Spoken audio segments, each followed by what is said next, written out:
सातारा जिल्ह्यातील फलटण तालुक्यातून एक अत्यंत हृदयद्रावक घटना स्वप्न पाहणाऱ्या एका तरुणीचा आणि तिला वाचविण्यासाठी धावलेल्या तिच्या आईवडील व भावाचा विजेच्या धक्क्याने दुर्दैवी मृत्यू झाला आहे. या घटनेने संपूर्ण महाराष्ट्र हळहळला आहे.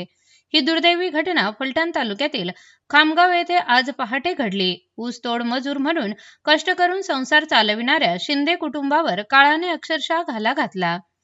मिळालेल्या माहितीनुसार आरती शिंदे ही पोलीस भरतीची तयारी करत होती. कुटुंबाची आर्थिक परिस्थिती बदलावी आणि पोलीस बनून आई-वडिलांचे स्वप्न पूर्ण करावे यासाठी ती रोज पहाटे धावण्याचा सराव करत होती. नेहमीप्रमाणे सराव करून ती सकाळी घरी परतली.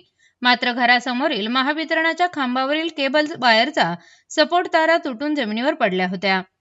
अंधारामुळे तो तिच्या लक्षात आला नाही आणि तिचा पाय त्या वायरवर पडताच तिला जोरदार विजेचा धक्का बसला. आरतीच्या आरडाओरड आमच्या चॅनलला सबस्क्राईब ही बातमी जास्तीत जास्त शेअर करा.